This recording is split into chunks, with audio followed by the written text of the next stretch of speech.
How are you? I'm good, Edward. How are you doing? You're Well, if I you're get on my mute, voice Ed. back, it's all good. Well, it's good. Good. You're on mute. Just you can unmute. Sorry about that. How are you, Steve? I'm well, thank you. You doing well? I am. Matter of Thanks fact, for joining us. happy to be here. Well, good. Well, um, one day I want to hear all about what you're doing in your portfolio of things. I know you've got a lot going on. Seems like every day is swimming upstream. More so now, huh? Indeed. So anyway, well, good. Well, thanks for joining us. We'll get started in just a sec. So I'm gotta go get a drink of water, and then I'll be right back.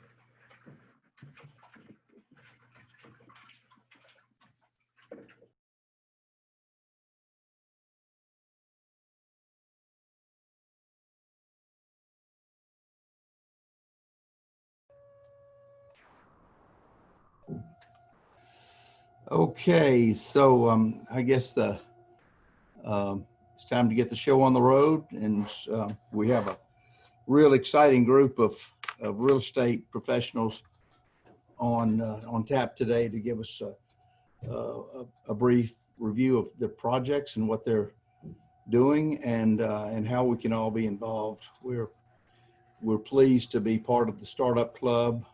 I'm going to show a video in just a sec to give a little overview.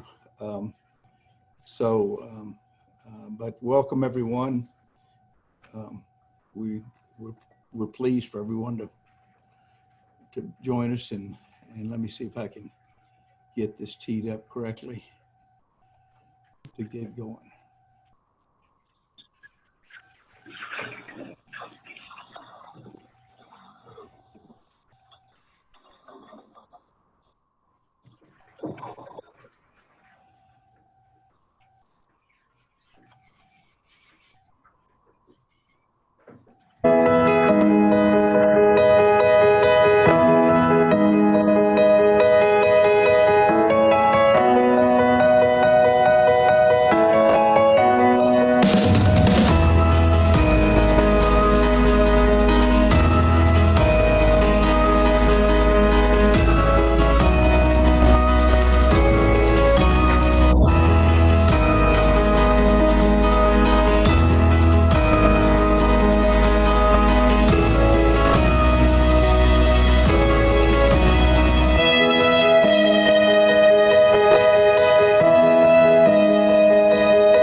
Okay.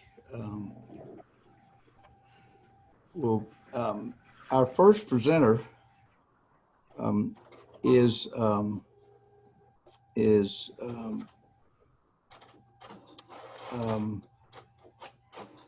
out of I'm sorry, got my notes here.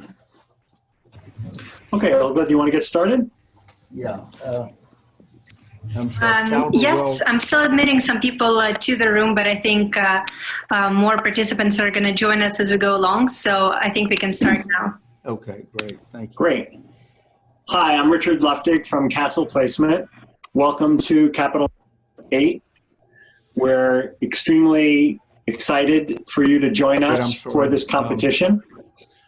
I'm sorry. Placement, we absolutely love doing these capital competitions. We're doing this one. I don't know what's. In conjunction with the Startup Club, and we could not be more honored to work with such a. Hold on, I'm terribly sorry. You just. The competition.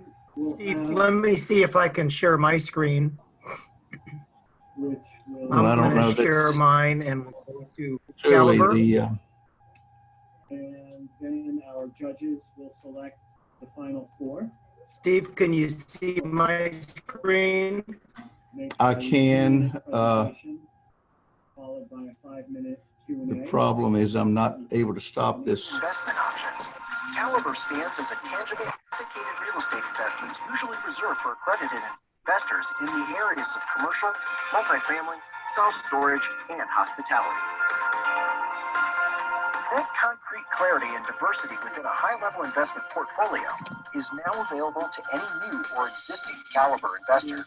Invigorating. We're very focused on our investors. We like they heard the reason we invest, and we want to make sure that their experience is fantastic. Caliber began as a small 3-person business in 2008, purchasing distressed properties in the throes of the recession. The company began to grow and rack up accolades, adding additional projects and employees along the way. 70-plus employees now call Caliber home, and nearly 1,000 more through related activities and relationships. Caliber launched one of the first tax-advantaged Opportunity Zone funds in the nation and raised more than $14 million through 3 rounds of private funding. The company became profitable by 2019. The key to Caliber's success is our full-service real estate investment cycle, a series of separate business units that drive revenue. The cycle starts with you and your investment in Caliber. Investors gain exclusive access to off-market investment properties through the Caliber portal and expert sales team. I've been an investor with Caliber for the last 7 years. I was just impressed with the job Caliber was doing. I've been a certified financial planner for 30 years. One of the things I really liked about Caliber is how transparent they are about what's going on. My investment prowess has been to find well-run, organized companies. The management here is extremely talented. The City University of New York, the University of Michigan. Target acquisitions with our in-house procurement team, identifying projects and leverages resources and relationships that help shape the communities and constituencies we serve. You know, I really appreciate Caliber's investment in downtown Mesa. There's a lot of adaptive reuse. It's really going to be perfect for the type of buildings that Caliber has and that it's marketing right now. Through development and construction, we enhance value. The experienced Caliber development team evaluates and leverages cost benefits throughout the process. The team mantra, do what is best for the asset, allows wrap around with the parking garage. You can park on each level. There's a lot more amenities. There's a pool. So it's a totally different class of product. Gotcha. Thanks. And what's what are the terms to the investor? You have a preferred return, and how does that convert once the investor gets his capital back, his investment back? Yeah, so we have a pari passu 9% preferred return, then a 70-30 split, 70% to the LP investors, 30% to the general partner, after return of capital and 9% preferred return. Okay. And tell us a little bit about your the portfolio you're trying to build and the company you're trying to become. Sure. Well, we appreciate that question. And, you know, we have a pipeline of projects in the Dallas market. And as we mentioned in the presentation, we've now really focused to become more of a ground-up multi-family development firm. So we have 3 projects in the pipeline in Houston as well. These are value-add projects that are cash flowing. And so we have, you know, various projects all throughout Texas markets. Okay. Hey, Steve, this is Brian. I want to jump in with a question from our chat that just came in. Are you a vertically integrated firm, and do you handle all aspects, including lease up, et cetera? We typically use third-party management on all of our properties, third-party construction. You know, we like to be a thin shop, so we typically source everything out. Okay. Great. Okay. Well, thank you. Okay. Well, Steve, thank go you very ahead. much. And as y'all pointed out, you've got information available to reach out to you to get more information, and we'll be sending that to our participants as well to make sure they get it all. So thanks again for presenting. Yeah, our pleasure. We'd be happy to hear from any of you. Thanks. Okay, great. Thanks. All right, let's see.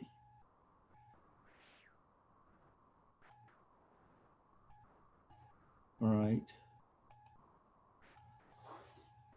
Okay, let's see. The next presenter is going to be water lights on Lake Travis, and that's going to be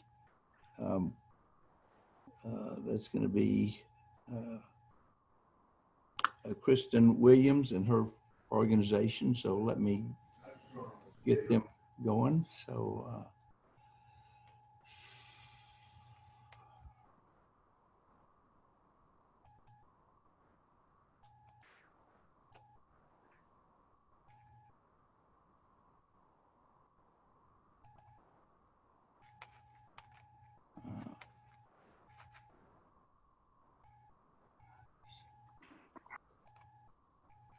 Hi, everyone. I'm sorry, guys.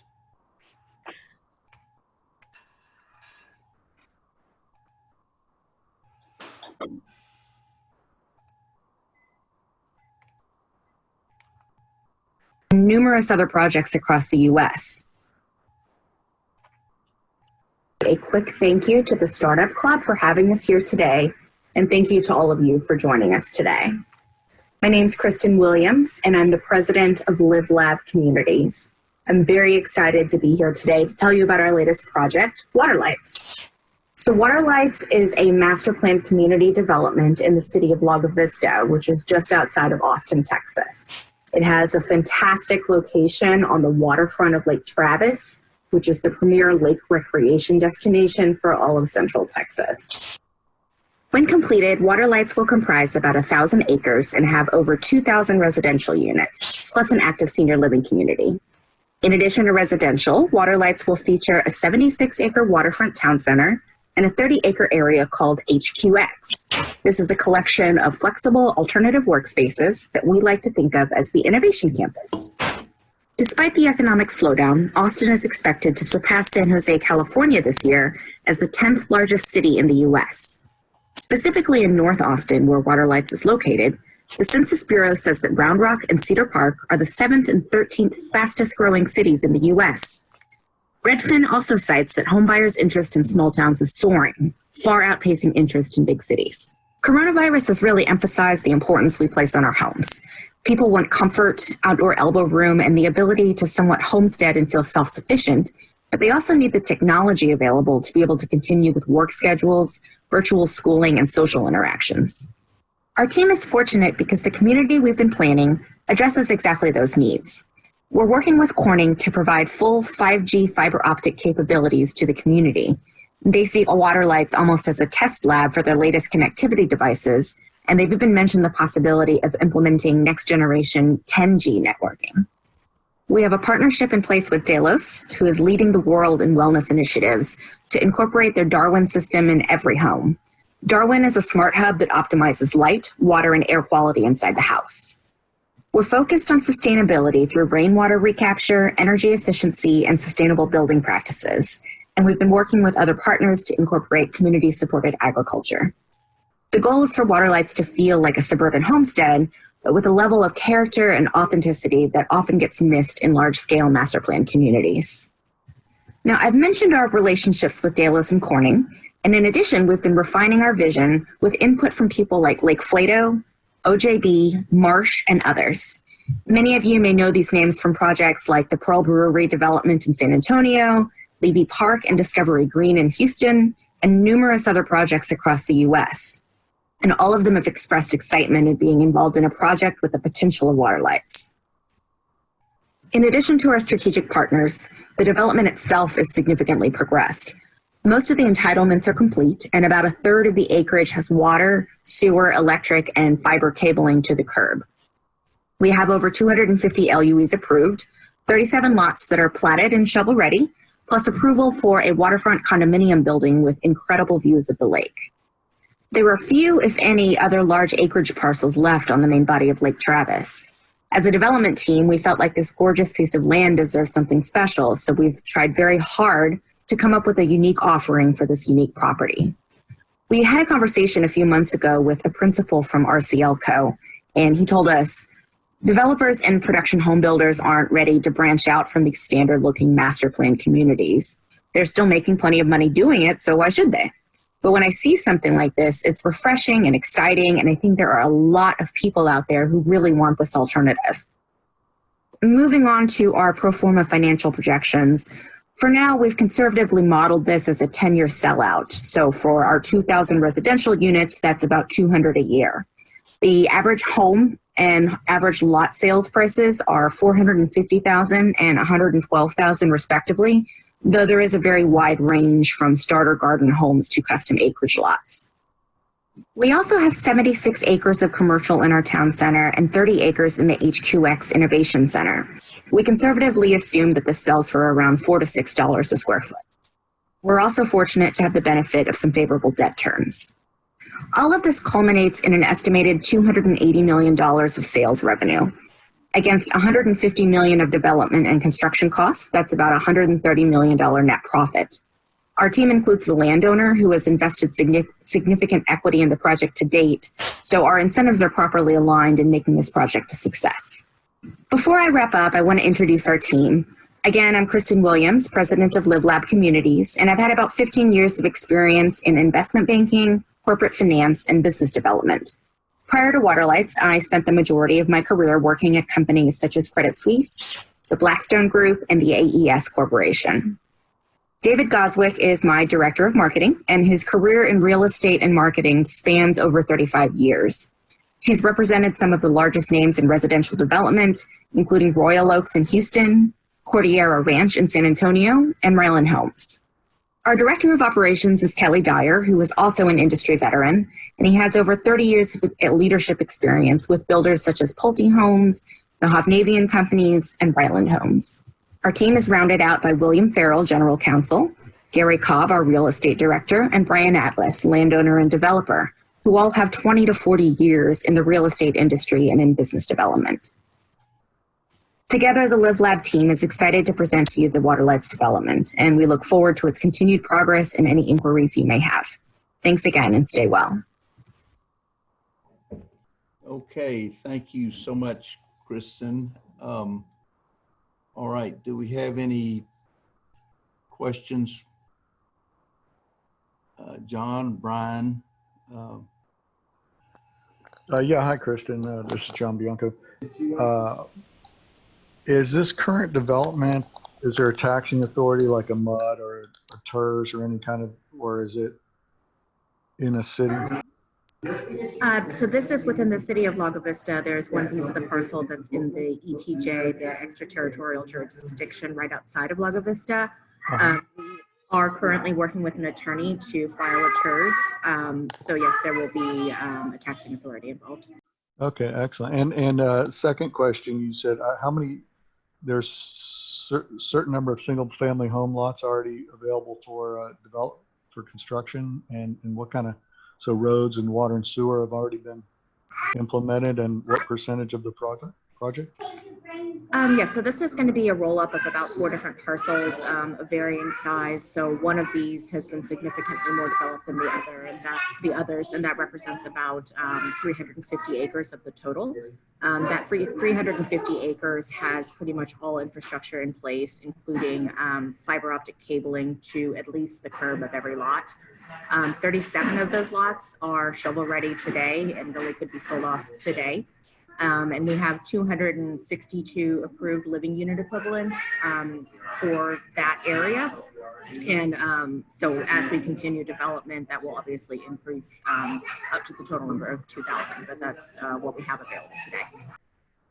Great, thank you. Okay, and what's your, what kind of development competition do you have in that area of Lake Travis or any other lake communities in that area? Yeah, so it's obviously a very popular area for Austin. Lake Travis is one of the most popular lake destinations in all of Texas. The good thing about it is that there are at this point very few large acreage lots that are left available. So as far as lakefront area of this size, I do not think that there's anything of this magnitude and size that's not already developed and in place. We see our pre-developed competition as Treviso, which is a highly successful but not waterfront community, as well as the Hollows, which is also highly successful, but it's been in place for quite a while and does not have the same type of amenities that we would be offering. We think that this is a pretty unique opportunity to be on the main body of Lake Travis, because anything else at this point is going to be much farther up the lake and farther from what people call the main area of Lake Travis. Okay, very good. Thank you. I'm sorry, I can't seem to find the mute button but would everybody please mute their microphone when they're not speaking? Thank you very much. Okay, well, what other developers are going to participate in the home building and the commercial development from the ground up? So we have been in contact with one very large commercial developer who has expressed an interest in doing the town center development. As far as on the residential side, we have home building capabilities internally. So we think that approximately half of the homes are going to be built by our captive construction company. And in addition to that, we're going to be partnering with one other large home builder based out of the Houston area, who is also very interested in participating in the development. Okay. And you say it's a 10-year development plan. When do y'all anticipate building the first living unit? That is planned within the next 6 months. So we intend to kick off very soon. And, I think the total development time we estimate to be about 10 years, but that's really quite a conservative estimate for the real estate market in Austin. Sure. So we think it could be much sooner than that. Okay, well, very good. And how can anyone that has an interest in knowing more find out more about your development and your project? We have a website at www.waterlights.org, and that has all of our contact information there. Okay, well, very good. Well, thanks so much. Do you care to kind of recognize any other contributors or architectural firms or development firms that have been a part of this? Sure. As I mentioned on the presentation, we've primarily been working with Lake Plato, who is going to be our master architect for the community, as well as OJB, who is a very well-known landscape architectural firm nationally and particularly in Texas. We have Corning on board to work on the fiber optic capabilities, and also Delos, who we have a partnership agreement in place to certify this really as the first master plan community, the first wellness certified master plan community in the world. So those are our primary partners. We have a couple others that we're working with, but those are still moving around a little bit, but we have a very nice strategic partnership team in place as it is. Okay, well, great. Well, thank you so much, Kristen. And we will be sure and get the information out to all the participants and others. And thanks for being on our program. Thank you. Okay.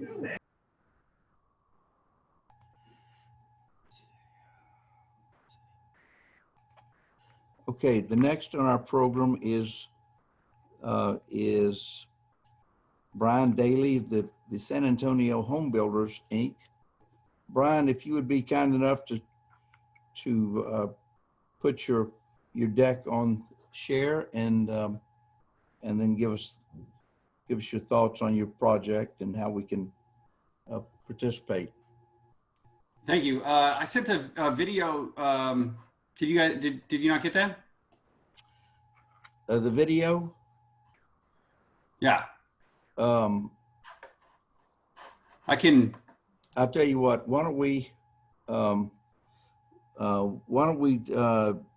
jump to Keyzie, and then Brian and I will find that.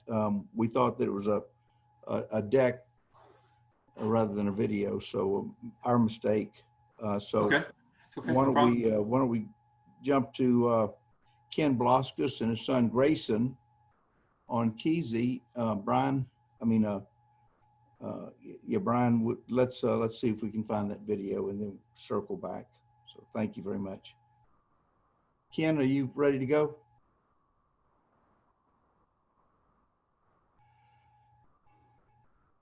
You can unmute if you're muted.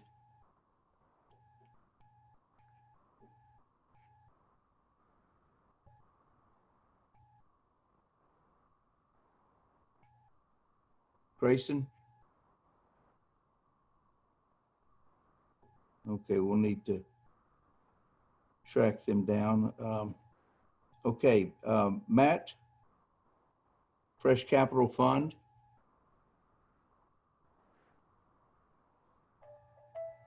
What's going on? Hold on. Yeah, how you doing? Hold on, let me. Ken? Are y'all on board? Okay. I think you need to log on right now. Do you have the link? Okay, log on right now, and we're actually on it right now. So once you jump on, yeah. So jump on. Sorry about the confusion.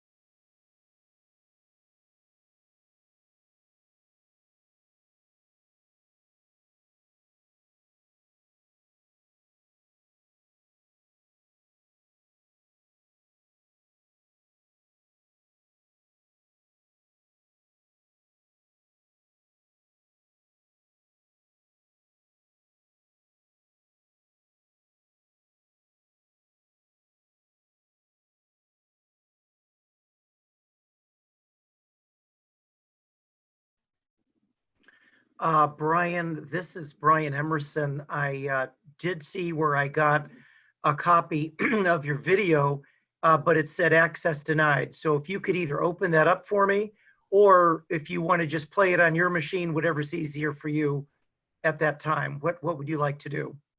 Yeah, I could just play it. Okay, great. I'll let Steve know here in a second when he's off the phone. And sure, no problem. That's great. Okay, well, let me, I'll tell Steve that, yeah, all you'll need to do is hit share your screen, play it, and then we'll all be able to hear it and see it. So, Steve, as you heard, Brian's just going to play the video on his machine when you're ready for him. Okay, I'm ready. Oh, you're going. All right. So let's do this. Okay.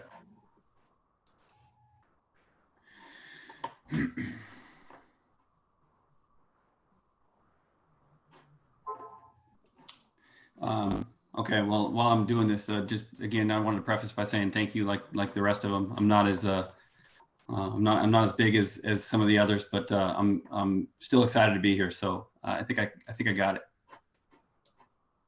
Here you go. Right. Hi, my name is Brian Daly. I am the founder of the San Diego Home Buyer, and we are on a mission to bring life and value back to distressed homes and communities all over San Diego County. And I'm here to present you an opportunity today to potentially join us on that mission. I'm calling it short-term flips for long-term profits. So let's get into it. I want to start off quickly by showing some photos since they tell a story in a lot less words. This is an example of a kitchen remodel we did on a home in Chula Vista, California, which is South County, San Diego. We spent $53,000 on this project. It took us 50 days to complete. It took us another 26 days to sell it for a total hold time of 76 days, and we made a profit of $85,000 on this project. This is another example of probably one of my favorite properties that to date that I've been a part of. I love the transformation. This is obviously the example of the exterior transformation we did, which extended throughout the interior of the property as well. This project took us 68 days. It was a $125,000 remodel. And we are currently on the market under contract to sell it at $810,000, which is $85,000 over our expected sales price of $725,000. So super excited about that. And so I want to start by getting into a little more detail about why I'm bullish on San Diego specifically. Since the end of the Great Recession, we have not been building units here in San Diego, not enough at least. We are 59,000 below where we should be just to meet the population growth we've had in that time.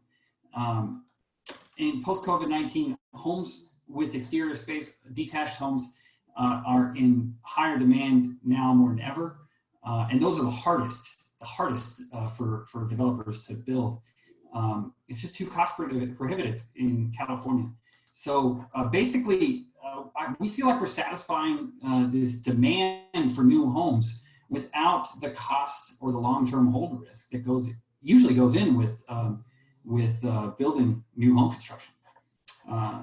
In addition to that, why now?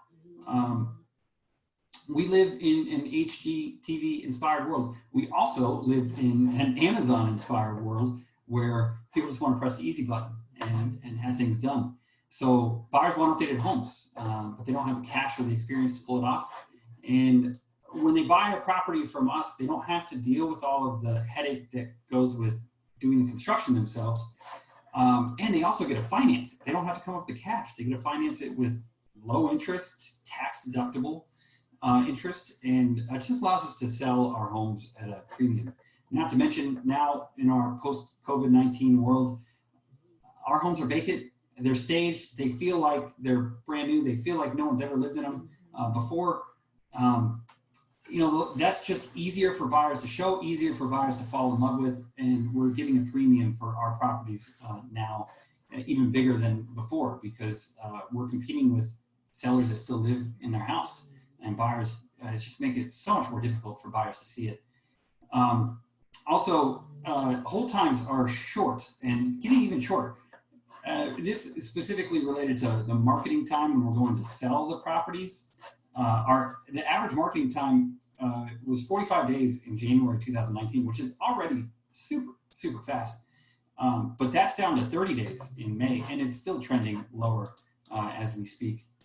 So again, the demand from buyers just exceeds supply by so much that now is just a great time to be in this position in San Diego. So San Diego's great, timing's great, so why us? Well, the teams that I've overseen and managed have purchased, renovated, and sold over 371 properties. Uh-oh. Don't know what happened, hold on. So we save, sorry about that, guys. And gals. Let's try again. San Diego. So San Diego's great, timing's great, so why us? Well, the teams that I've overseen and managed have purchased, renovated, and sold over 371 properties here in Southern California. We have now in-house construction, so we save over 20% on retail construction costs. Again, we've been doing this for a long time, and I am obsessive about my reputation and integrity in the market. Our company has a top-notch reputation, which attracts a lot of off-market opportunities that most people don't have an opportunity to even purchase. And we chose the name and domain on purpose. We have a strong brand and marketing presence, which we barely start to tap, which brings us a lot more off-market opportunities. And there are so many more opportunities to expand on that direct-to-seller marketing, which again, we just haven't even started to tap yet. So why? So let's get a little bit into more about me and the team. I've been in real estate since 2005. I was an asset manager for JP Chase for a few years during that time. Throughout the process since 2005, I've bought, managed, and/or sold over 2,000 properties or 2,000 units across 200 states or 20 states, including syndicated 5 apartment buildings, upwards of 700 units for those buildings. I'm also, not to my own horn, but experienced in business, brand, and team building. In my career, I did take 2 years of hiatus to go work with a gentleman by the name of Darren Hardy, who, if you don't know, I recommend looking into. He's a brilliant business mind and a brilliant personal development success mentor. Anyway, that experience felt like Navy SEALs of business building. And I've been able to take all the experience that I've got from him and from that experience to this new endeavor. And it is really paying off. I also publish a weekly newsletter in San Diego. Since we are such a fast-paced team and environment, I keep track of the weekly stats and the market movements on a weekly basis, and that's also helped our brand reputation here in the San Diego market. But it's not about me at all. This is a team sport, and the best team wins, and we have for sure the top-notch squad. Real quick, Christian Chavez is our director of construction. He has 10 years experience in construction management, almost all of which is in value-add renovations. So he has 500 of these renovations under his belt. He previously managed the construction for a $25 million fund in Southern California, where they were buying and selling over 30 properties a month, which is a lot bigger than what we're doing right now. Gary has 20 years experience in San Diego real estate, where he's managed the sale of over 700 renovated properties. JC, our VP of operations, has 15 years experience in real estate and business operations. He's most recently was responsible for the management of the construction of an international resort portfolio, which was valued over $750 million. And then we got Mike Litton, our director of acquisitions. He's been in real estate for 28 years, 14 of which he was the broker, owner, and operator of a Keller Williams office in Escondido, which is North County, San Diego. He managed over 100 real estate agents, and he is, again, well respected in the San Diego real estate market. And then Eva Ellis is my right hand. She's been with me since 2012 in all of my real estate value-add endeavors. So they are just a great squad. Real quick, just a typical project. Purchase price $45,000. These are based on averages that we've done basically in 2019. $65,000 in repairs. Our average hold time is 120 days and getting shorter. Average equity investment per property is $120,000 for a net profit. After the sale at $600,000 for net profit. $65,000 in repairs. Our average hold time is 120 days and getting shorter. Average equity investment per property is $120,000 for a net profit. After the sale at $600,000 for a net profit of $38,712. Again, just an example of a typical project. And that net profit removes all the financing costs, which is, we usually finance it anywhere between 70 to 90% of the cost, the purchase price plus the repairs.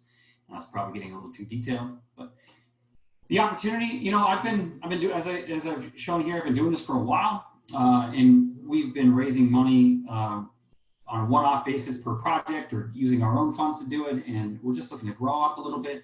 So the opportunity here is we're starting a real estate growth fund with a $5 million targeted raise, which is a 7% preferred return to our investors. We plan to operate for 3 years, and we're targeting an IRR between 14 and 16%. And again, as I mentioned before, we're on a mission. This is what we're passionate about. We love it. We love the transformations we get to do. We're on a mission to bring life and value back to distressed homes and communities all over San Diego. And just wondering if you want to join us. Here's one last example, just because I love what we do. And I thought this was a cool transformation of a typical detached home, starter home that we're focusing on here in San Diego. So for more information, I'd love to talk to you. Again, my name is Brian Daly. I'm founder of San Diego Homebuyer, and my direct cell phone number is 619-888-4376. I am grateful and honored to have the time to present to you today. Thank you for listening, and I am looking forward to speaking to you.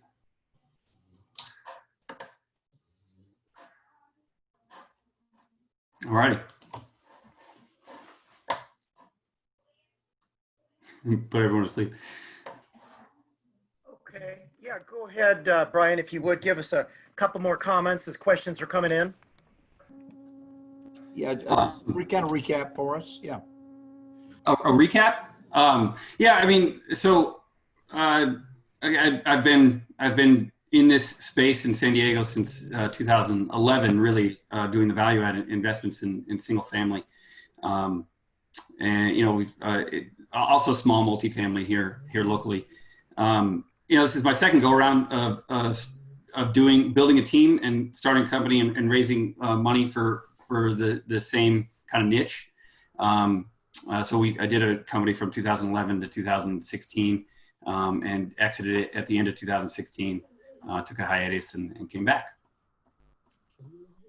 Okay. How's the housing market affected by the virus there? Is it a stronger demand for rental properties? Honestly, the resale market of existing homes is on fire. I mean, what we've seen is because we have a lack of available inventory, both on rentals and for sale. We just have a lot of people that have been stuck in their homes for 2 months, 3 months that really decided they hate it. And so we have more demand now on the buyer side than ever, at least over the last year or two. But we have a lot less inventory. So, right now specifically, we're experiencing rapid appreciation, which is temporary. But I mean, of all the niches and industries out there, the resale San Diego, single family market is actually benefiting from this whole COVID situation. Okay. Is your portfolio all single family detached, or are you going to have some multifamily, or? 90% of it is single family, is detached. We're a value add play. We get anything residential. We every once in a while we'll get townhomes and condos. We're just a lot less bullish on those. We have a 7-unit building in San Diego right now, kind of the heart of it, which we'll dabble in as the opportunities come. But our main focus is that starter home, sub 800, which is crazy. I know for a lot of people in different markets, but the starter home to the second homeowner, second home buy is sub 800 price point is where detached homes where we do 90% of our buys. Okay, yeah. Is this investment open to anyone other than accredited investors? No, good question. Thank you. It will be just accredited investors. We are finalizing the PPM and putting together subscription packages. So that'll be ready in a couple of weeks. But yes, it is only accredited investors. Okay. And you were with JP Morgan as an asset manager of these type assets. Where did that, what were some of the experiences you had with them? Well, they were distressed assets. So it was from, it was in the heyday. I joined the dark side in 2008 until 2012, basically. So they were, again, it's where I cut my teeth in this distressed single family space. They were primarily single family homes. And that was over about 15 states, managing about 300 assets at a time and just doing the, remotely the renovation and sale of those properties. Okay. All right. Okay. Anyone else with a question? Yeah. Hey, Brian, what is specifically, what's the investment proposition and distribution, and do Yeah. you work off a credit line from the debt side, or you just So we work asset-backed loans on a portfolio basis or on a per project basis? Good question. On the debt side, we raise. It's a very, very seamless, fast process, but they do a trust deed on every property. It takes 5 to 10 days max to put it together. And so that's done individually. The investment proposition here is a pool to handle the equity. And basically our plan is to turn that equity over multiple times a year as we come across these properties. Again, as I mentioned, our hold time is 120 days and getting shorter. So we just monitor the market very, very closely and make shifts as we go. And whether it's going up or down, the strategy works. It's just, you just got to buy right. So as an equity investor, do you expect a annual payment or option to roll over, or you call feature that you 120-day call, or so? How does that work? So we expect quarterly, basically dividend-like payments for the preferred rate of return. And then the rest of the money will be held into that fund, and the fund assets will grow over the 3-year operating period. And we'll use those to buy more and more assets. At the end of the 3-year period, we will disperse. We have I guess a hurdle rate at 16. The investor earns 70%. Our LP earns 70% of the profit, up to a 16% IRR, and after 16% IRR, it shifts to a 40-60, 40 to the investor, 60 to the GP. Gotcha. So we're very highly incentivized to Sure. blow expectations out of the water. All right, thanks. Yep. Okay, well, thank you very much. And do you want to give everyone your contact information so they can reach out to you? Yeah, we'll be sending it, but please share it. Absolutely, yeah. Related to the investment, just reach out to me directly. My cell phone number again is 619-888-4376. My email is Brian with an I, BRIAN at the San Diego homebuyer.com. And we have a one pager that has a little bit more information to take away. And as I said, we'll have the subscription packets in a couple weeks. Super. Thanks so much. Hey, Brian, this is Brian Emerson again. I see we've got a couple more questions that have come in by chat, but I know since our time's up, we'll get those to you here afterwards and make sure we get the answers back to those who posted them. So thank you so much. Yeah, no problem. Absolutely. Thank you. Okay. Okay, now Matt Bodnar. Matt is with Fresh Capital Fund, and they are acquiring commercial assets with a focus on medical facilities, medical office buildings and such. Matt, are you ready to go? I am, yeah. Let me share my video now. Great, thank you. Hey everyone. I wanted to thank you first of all for attending this great event, and especially thank Stephen and the Starlight team for putting it together. We're Fresh Capital, and this is our Medical Real Estate Income Fund. We're launching a fund to acquire income-producing medical real estate. The fund's investment objectives are to deliver 10% plus annualized passive cash-on-cash returns to our investors over a 7 to 10-year time horizon by acquiring and holding strong medical real estate assets. We have a direct relationship with the primary developer for an aggressively expanding, private equity-backed, and soon-to-be publicly traded urgent care and surgery center operator.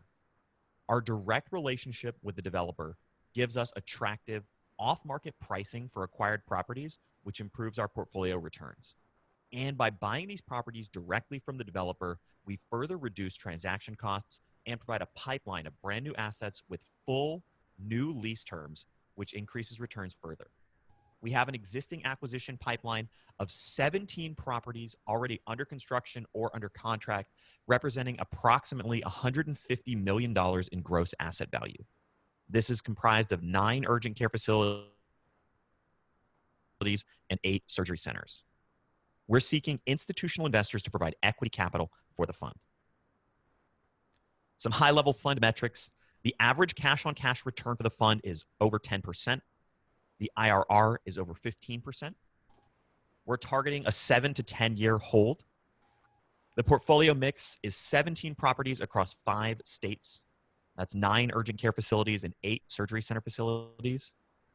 A cap rate for a comparable property that we're acquiring would be between 5.95% and 6.3%. Our fund is acquiring these at between 6.5 and a 7 cap. The reason that we're able to acquire these below market, as I said previously, is because we have a direct relationship with the developer and we're able to negotiate without brokers in the middle, which further reduces the transaction costs and enables us to purchase these at very attractive valuations. And by pre-purchasing these from the developer and negotiating the relationship in advance, we're able to get even better price concessions, which enables us to buy these properties at below market values, immediately accreting value to the fund when we close the purchase. The price range for the properties, the urgent care facilities themselves will be between $4.25 and $4.5 million, and the surgery centers will be between $11.5 and $13.3 million, and that's per property. The total capital structure for the fund will be about $150 million, and that will be roughly $50 million in equity and $100 million in debt. What makes Fresh Capital unique? We're a vertically integrated commercial real estate investment, development, and property management firm. As owners of hundreds of properties across the country, we know exactly how to source and execute real estate transactions that can truly create value. Our asset management team and our property management team are both in-house and have decades of experience managing assets across the country. By keeping both of these functions in-house, we're able to maintain a direct, hands-on approach throughout the investment life cycle. Fresh Capital uses our extensive network and our deep industry experience to identify attractive opportunities across the real estate value spectrum. Here's our portfolio at a glance. We currently have over $350 million in projects executed, over 100 properties managed and developed, and over 1 million square feet in total gross assets developed. Properties are across the board, from single tenant to retail to medical office, shopping centers, mixed use, public-private partnerships, and much more. Here's a brief look at our team. These are our 3 core partners. That's me there in the center. My background, to give you a very short summary, I worked in investment banking at Goldman Sachs for a number of years after graduating from college up in New York, and then I moved back home to Nashville, where I'm originally from, and joined my family office. My family office has a deep background in real estate investing and commercial real estate development. After spending a number of years there, I co-founded Fresh Capital with my business partner, Matt Birch, who has a master's in accounting and is a deep transaction expert in the real estate world. And we've been doing this since 2012. So we've been doing it for almost 10 years, and we have a portfolio of more than $350 million in assets. To give you a brief look at the urgent care market, according to the CDC, ER visits are increasing at record levels, but the actual availability of ER rooms are shrinking. Over 70% of emergency room visits are unnecessary and could be handled in an urgent care setting. A 2016 study found that ER visits on average cost 10x what an urgent care visit costs. And according to the U.S. Bureau of Labor and Statistics, healthcare jobs were projected to grow by nearly 20% from 2014 to 2024, which means there's a very robust labor force. Urgent cares, in a nutshell, reduce the strain on emergency rooms. They unclog waiting rooms, and they get people out of hospitals and into outpatient medical care facilities that are outside of the core hospital ecosystem. Even in the context of something like COVID, this is a huge benefit because people don't want to be going into hospitals where all the sick and infected people are. You want to be able to go somewhere that isn't as busy, that doesn't have as many people, and you can get treated for something without having to put yourself and your family at risk.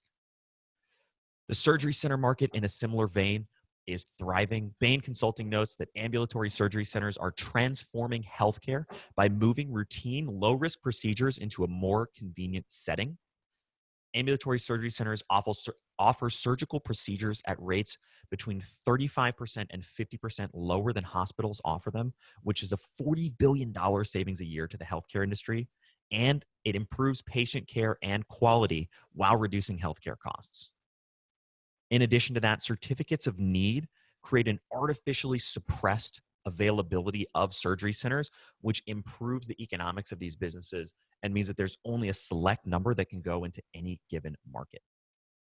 The tenant themselves, there's a very strong tenant that stands behind these assets. They're private equity backed, well capitalized, and they have a robust balance sheet with nearly $100 million in cash sitting behind the leases with a corporate guarantee. They're also in the final stages of completing a public securities listing, and they will soon be publicly traded.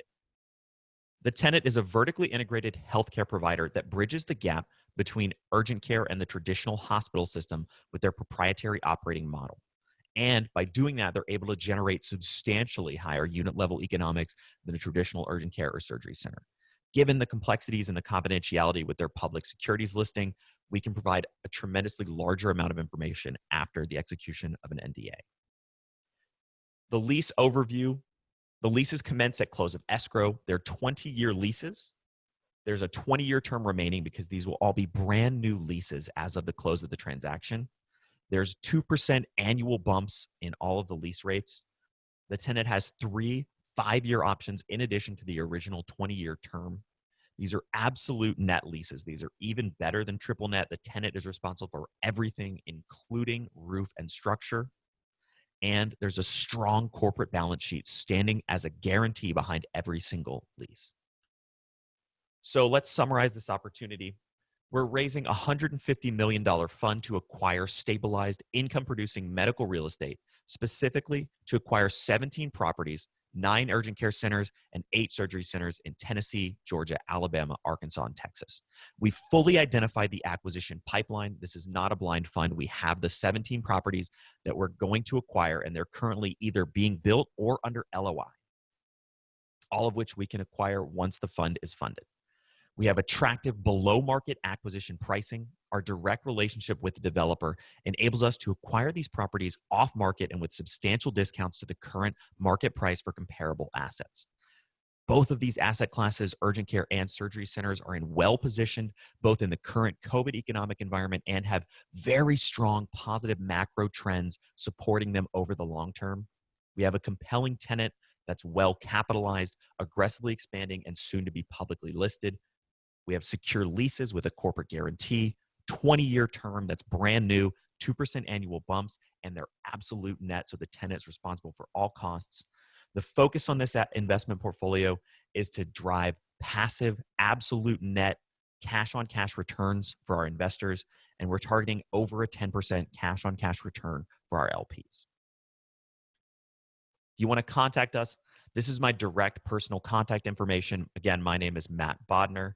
You can reach me at 615-289-3992 or email me matt@bodnargroup.com. You can also check out our website, freshcapitalgroup.com. With that, I open the floor to questions. Well, thank you, Matt. And do we have any questions? I've got a question on how you selected the medical field as the medical industry as one where you felt like these properties would be a good portfolio. See where the cap rates on the acquisition are on the low side. Why do you think that's the right play in the real estate sector to be? Yeah, absolutely. So the question is, why did we select the medical field, and how do the cap rates kind of relate to the broader real estate industry as a whole? I would say we selected medical for a couple reasons. One, there's a lot of really positive macro trends that support medical real estate as a whole. Two, it's Amazon proof in the sense of, if you look at a lot of real estate assets, they can be harmed or jeopardized by e-commerce and things like that. Medical really can't be. And so, we think that that's a really compelling piece of it. And really the third piece is we really believe in this tenant. They have a differentiated operating model that we think really makes them very compelling from a long-term perspective, and feel like that can really drive meaningful returns across the portfolio. But really, if you look at the cap rates on the assets we're acquiring, the market comps are actually lower cap rates than the acquisition price that we're buying these assets. So comparable assets trade in kind of the low, like high 5, low 6 cap range for surgery centers and urgent care facilities. And we're buying them because we have a direct relationship with the developer, because we have essentially a pre-purchase agreement with them. We're buying the assets as soon as they're finished being built. And because of the fact that we're not paying any brokers or anything like that, we're able to really negotiate very attractive acquisition caps that we otherwise wouldn't be able to find on the open market. And so our acquisition cap rates are actually between 50 and 100 basis points higher, i.e. cheaper than a typical comparable asset would be valued at, if that makes sense. Yeah, yeah. So you're just acquiring the assets, not the businesses. That's right. Yeah, this is purely a real estate play, absolute net leases, hold long-term for passive cash flow. Would you ever consider becoming an REIT? Yeah, absolutely. I mean, I would say that this is almost essentially a small private REIT, or a step towards moving towards a private REIT. Right. Okay. All right. How did you select your 5 states geographically? Combination of those are the states that the tenant wants to be expanding in, plus the fact that on the urgent care side, we've selected a number of states that don't have certificate of need, just because that enables us to expand more aggressively. And on the surgery center side, it's really opportunistic in terms of locating where the surgery centers are, and in terms of the business model is essentially almost redeveloping existing surgery centers, adding additional features and facilities, and then leasing them to the tenant. And so on the surgery center side, it's really opportunistic, basically finding surgery centers because that market is constrained by certificates of need. There's not a lot of supply really available, and so we've been really fortunate to find essentially a source of additional supply of surgery centers that we can acquire into the portfolio. And the other component too, I mean, we're based in Nashville. A lot of the portfolio states within the portfolio have very favorable tax treatment. So Tennessee, Texas, et cetera. So that was a component as well. Yeah. Okay. Well, very good. Any other questions? Brian, did you have any that came in on the chat?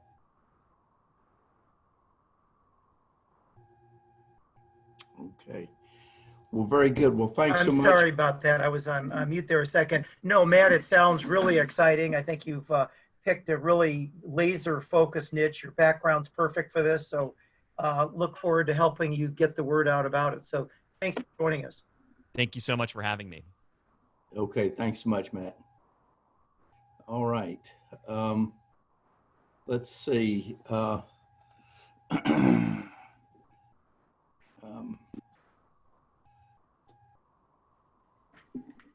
We have Keyzie is a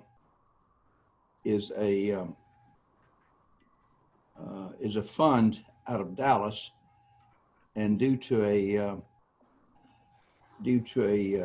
mix-up, they're not going to be joining us. But I wanted to introduce them. Our next show is going to be August the 4th. But I wanted to make you aware, and we will send around this information to all the participants. They are specializing in acquiring single-family detached properties for lease, taking advantage of the spike in lease demand. And so I'm not going to go through the entire presentation, but they're raising a $50 million fund to make these acquisitions. And it'll be essentially a 5-year fund. And so we'll be sending this around to everyone for their review. And then we can have some one-on-ones for those that are interested. Brian, any comments to wrap it up?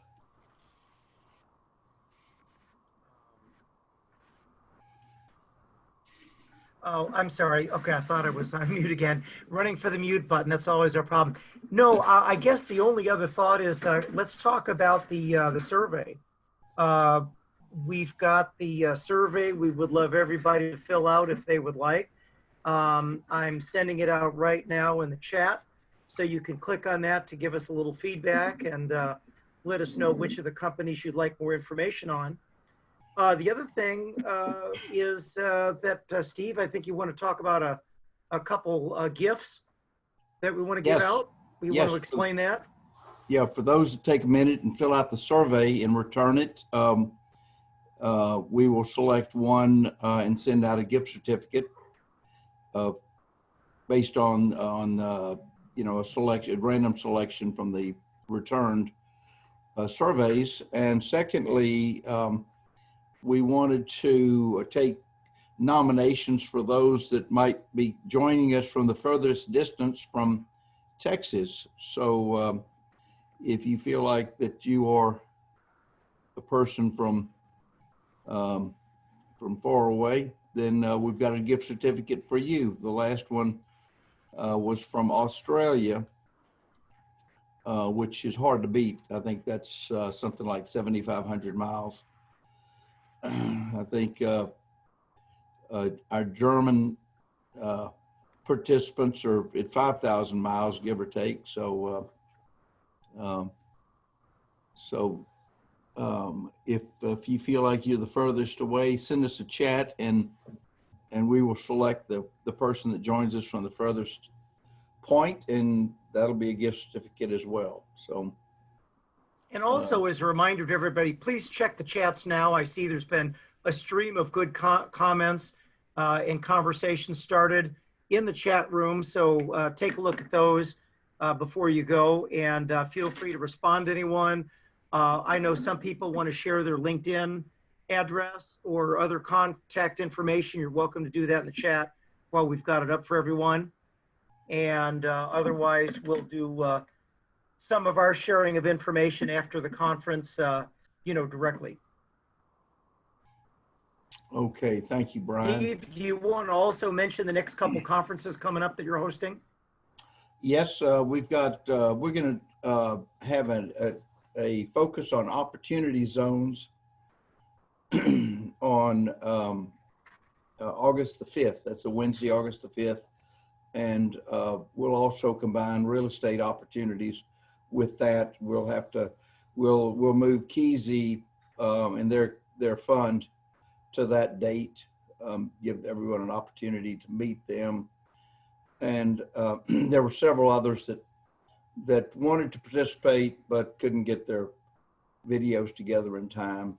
So we're looking forward to some exciting projects in real estate. And then following that, August 27th, we will have a technology conference. And that technology conference will be international. We've got some very exciting technologies to share. We've got one that's out of Israel that is a technology that embeds a chemical compound in materials and materials for gowns and masks and for that matter seat covers that kills bacteria and virus because of the chemical that's embedded in the material. So that's very exciting. So that's August the 27th. And can I just mention, Stephen, please, that on August the 28th, we're having in London the Capital Mayhem event, which is going to be a cash prize to the best pitch. Oh, good, good. Yes, this is the second Capital Madness conference they're having. It's so thank you for Mayhem. that. Capital Yes. Mayhem. Capital Mayhem. Okay, very good.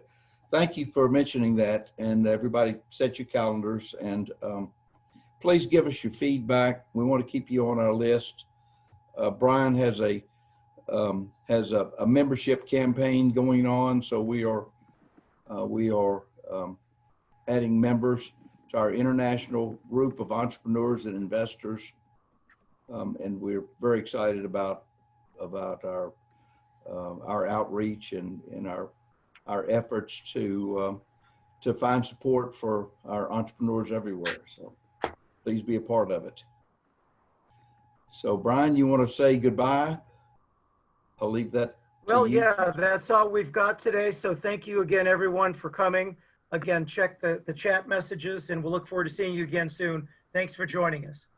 Thank you very Good much. rest of your day or evening. Bye-bye. Sam Homing Reality. Are we staying on the chat? Stephen, Yeah. are we? Yeah, we're staying on the chat because somebody's just messaged me, actually. Oh, we are? I'm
Hello, Tarak.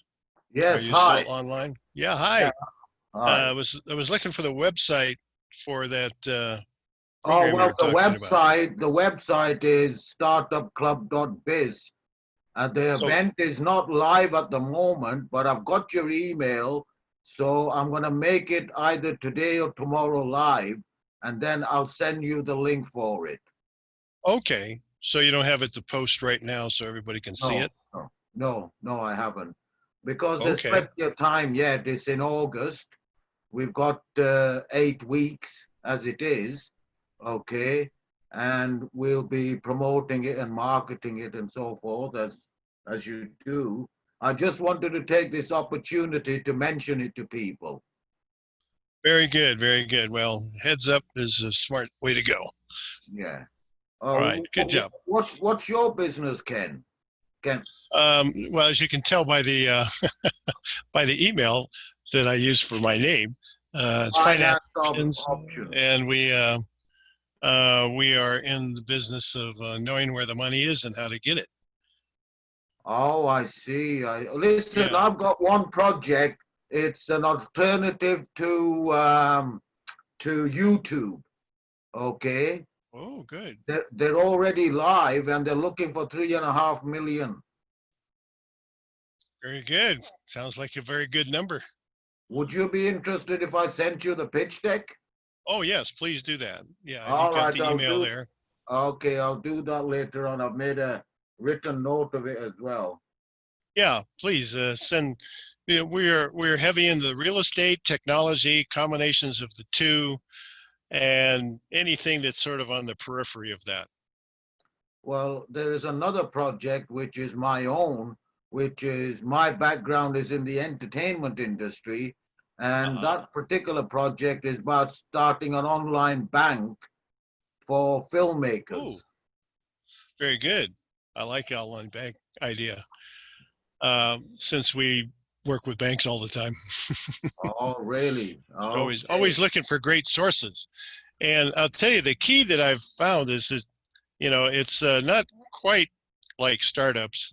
Startups I find that are, kind of back into their business most of the time. Not these guys, of course, but the many other businesses. But, lenders are not terribly different. They say, hey, I'd like referrals. I said, okay, we send your referral agreement. Oh, we don't have one. Well, why not?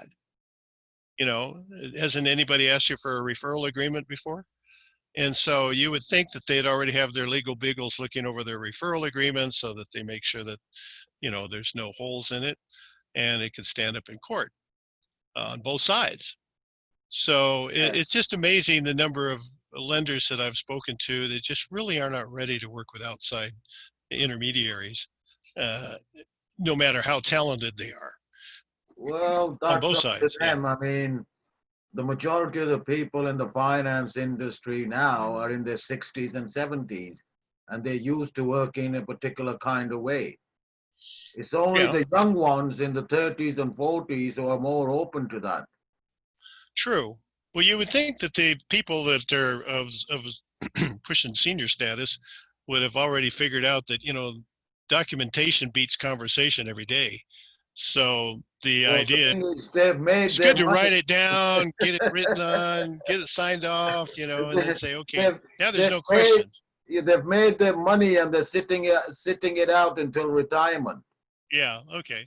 So they have people call. They just, they fill out the forms, they submit them, and sometimes people get money.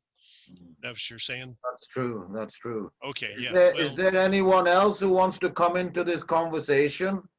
I've got John Bianco, Brian Daly, Natalie, Oliver. Yeah. Oliver, do you want to come in? And Kelly Dyer. We're losing our audience here for some reason. Yeah. The other aspect of what I'm finding is unmute yourself. Hey, Brian, how you doing? Hi. Hi. Good presentation. Thank you very much. Thank you. Yeah. I feel a little small. Now by the way, just going a double step there by you putting it on your chat screen. The audio wasn't as well as it could be, but you can solve that by sending the video out to people like me who are asked for it. Cool. Right? I will. Yeah. I will. Yeah. You were going to say something. I was just making banter. I was just commenting on some of the exciting projects people got going on. They're a lot larger than what we have going on here in San Diego. So it's exciting to see. Yes, they're good. So I'm real anxious to see your proposals. Go ahead. What is your what was your project or is your project, Brian? It's more of a pool of multiple projects. I'm out of San Diego, and I do, and I have been since 2012. I value add investments in the residential and small multifamily space. So, we, what do you mean by value add? Well, yeah, simple model. We buy distressed properties for as low as we can get them, and through construction, primarily through construction, we add the value and then sell them short term. Most of them under 4 or 5 months.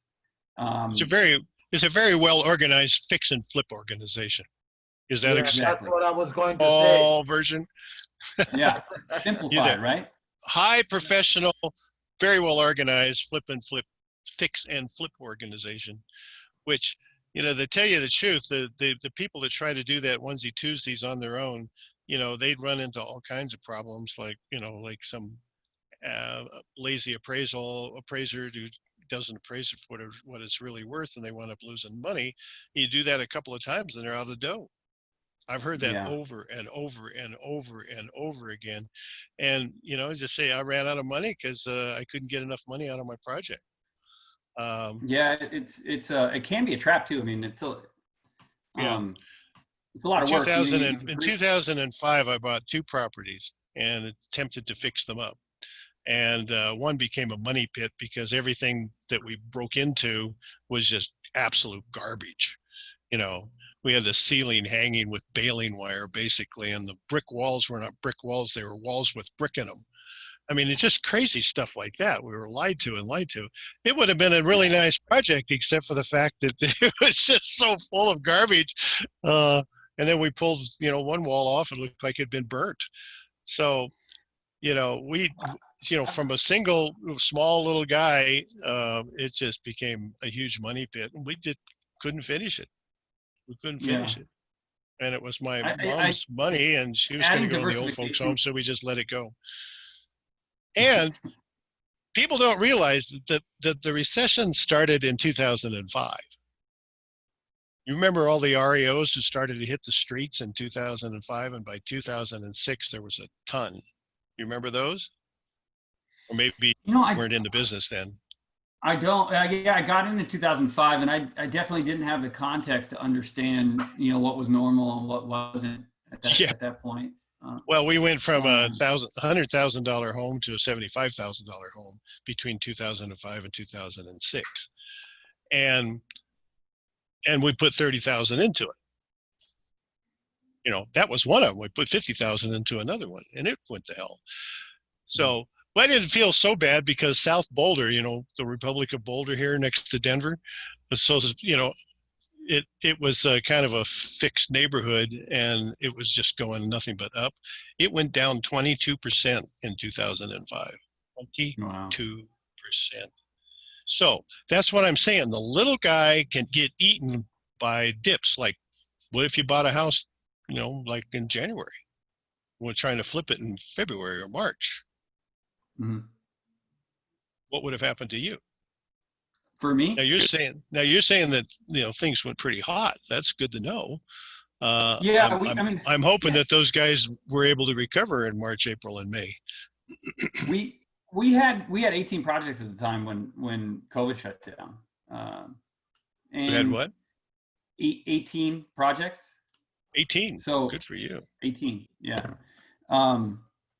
And in various stages of development or sale, but there was a 4-week period where it got a little hairy, where we didn't really know what was going to happen, and then in hindsight, looking back at it, that's when the buyers really started to come out. They were sick of their houses, I think, and they didn't have anything better to do other than to shop for real estate. So. So we started seeing a lot more activity. So there was probably 4 or 5 houses that we still sold where we thought we were going to sell them at, but we weren't seeing, they weren't moving as fast as they were before. But cut it down so you can move it through. Yeah. Well, I mean, we didn't actually, surprisingly, we didn't have to cut prices. Again, just some of them just sat there. That's good. That's good. Tarak, it looks like you want to jump in here. Am I pronouncing your name right? Yes, you are. Yes. Well, property is the oldest business going. Real estate? Yeah, real estate. We call absolutely. It property, and there's it came before even prostitution. Yeah, not to. I don't know about that, but I'm sure they were selling properties just about as fast as they were hooking in the streets. So, yeah, true. I hope the other people who are still on are enjoying our conversation. And if you guys feel like jumping in, please do. We can move on to another topic if you like. One thing that everybody has in common is entrepreneurship. So if you want to say anything, if you come across something interesting about entrepreneurship, about startups, please feel free to share. And by the way, I'm the startup manager for London and the United Kingdom. Okay, I've been with this organization now for nearly 7 months. And my background is in the entertainment industry. So Kelly, Oliver, I know Oliver. Oliver is the chief financial officer for the organization. Hello, Oliver. Well, Hi. yeah, Hi, you know, people Oliver. don't realize just what a business that entertainment is. You know, you want to make a movie, it's like one of the tougher startups to go sell, right? Exactly. I mean, exactly. you know, if you got a widget, you can touch and feel it, you know, and you can say, hey, we can make a bunch of these and make some money. But you say want to make a movie, there are so many variables in a movie. There's so many variables in putting a show together. There's so many variables in Well, the any thing is, with movies having to do in the now, arts. with Yeah. movies now, anybody with a couple of $1,000 in their pockets can make a feature film. Yeah, The hard part is getting eyeballs on it. Selling it, yeah. Yes, is selling it. That's the hard part, and that's where crowdfunding comes in. Distribution. Or sourcing your audience. You Yeah. know? Speaking of crowdfunding, while we're on the subject, Brian, have you thought of a crowdfunding model for your business? Discussed it. You know, for us, it didn't seem right. We weren't doing a large raise, and we're not. We're not set up on from I guess logistically, from my understanding on what it would take to manage that. A lot That's of true. smaller investors. That's true. You got a ton of investors. You're going to have an automated model to do that. Yeah. So same for a movie. Anytime you do crowdfunding for $1,000, $10,000, it has to be a certain percentage of the non-accredited investor's income that you're going to wind up with some overhead, and these 1% people are going to be, they think that they own a big part of the company, so they're going to just, if they want to whine, they're going to whine. They're going to whine loud. And if they can't whine to you, they're going to go to somebody else and, try to whine to. And you don't want them bothering your investors. So you're right. You really need to be prepared with that machine to do a crowdfunding. Yeah. So anyway, Tarak, I interrupted you about your movie. Yeah, it concept. takes time. You've got to have about 2 months preparation. You've got to line up the people who are going to invest the first couple of thousand. Right. And then you actually launch. And if you go on Indiegogo, you get the money that you raise, but the fees are higher from Indiegogo. With Kickstarter, if you don't hit your target, you don't get any money. Right. Is that a requirement or a statement that you make up front? No, that's a requirement. That's a requirement. You have to make your goal. Yeah. Yeah, with Kickstarter, you have to make your goal. With Indiegogo, you get whatever money people pledge. Oh, okay. Indiegogo is different than Kickstarter. I got it. It's different, but yeah. The fees that Indiegogo charges are higher. So you've got to build those fees into your budget. Exactly. Yeah, it's well, of course you should have that line item in your budget always for somebody who's going to help you raise. Yeah, financing costs, which I find that your financing costs, right? Yeah. A lot of the startups don't have that. Now, if I understand correctly, and I always ask anybody from a country that I don't know exactly, but for anybody to be an intermediary for an investment raise in the U.S., it's an absolute no-no, unless they're licensed. You got to be licensed, and if they try to say, well, we'll make you a consultant and pay you as a consultant and all of that happy stuff. They'll pierce that veil so fast. If there's a problem. In the United and it's always Kingdom, if there's a problem, does it come up? In the United Kingdom, as far as I know, with fundraising, you don't have to follow that. You don't? Okay. That's good Unless I think you're raising more than $1 million. So then you get into a new horizon. Exactly. An event horizon, so to speak. Yeah. So for under $1 million, it's not as critical as over $1 million.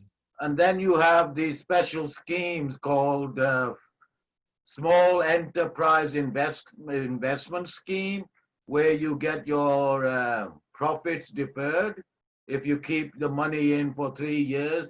Then there's the Enterprise Investment Scheme, where you can raise up to $1 million. Mm-hmm. And Yeah, I mean, scheme in British is not like in the U.S. When we talk about scheme, that's usually a derogatory term. Shaky. Yeah, Scheme is, so when you talk to Americans, don't use the word scheme. All right, okay. A plan. Yeah, it's a plan. It's a plan, it's a program, the government authorized plan of some kind. But scheme, right, Brian? I said, I got this scheme for you. What are you going to immediately say? Boom. Bye-bye. Listen, I've got to go. I've got another meeting to attend to. Okay, so it's been lovely talking with you. Yeah. As soon as the event is live, I will drop you an email. Yeah, let Brian know too, right? Yeah, if you're interested, Brian, it's a cash prize. Yeah. Oh, now, okay. one thing I would want to encourage you to tell all of your entrepreneur friends, if you're not on at least 5 boards of other entrepreneurs, you're being very selfish and very stupid, because that is such a great way to learn and to help each other. Okay, so you're missing the learning process to see how everybody else is being successful and making mistakes, and you're also not contributing to the rest of the entrepreneur world. So get on the advisory boards of at least 4 other outfits, maybe 5. Okay. That's some good advice there. Yeah, it really helps. I'm on the board of 3 at the moment. Good job. And really, you just tell them, I'll give you 2 hours a month. You know, I don't want to go to any meetings. Just call me if you got a problem or an idea. See, that's the way to do it. The trouble is that people think, oh, boards, oh God, that's those meetings and they go on forever. And there's some jerk who wants to, dominate the whole thing.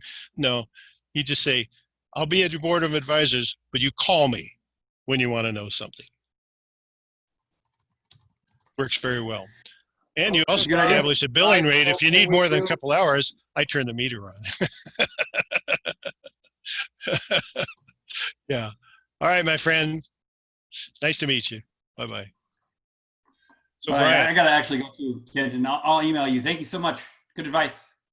Good to meet you, Brian. And I'll look for your info. Very cool. All right, bye. Yeah, so, good deal. So, Kelly, are you still kicking? Natalia. Hey, John, you asked some great questions. You still around?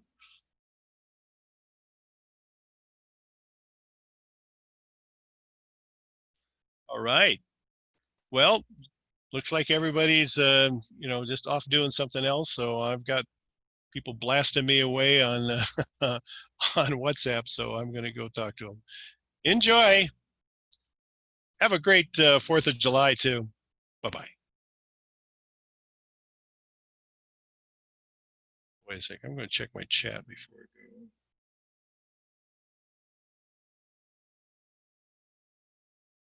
Nope, nothing new. All right. Bye-bye.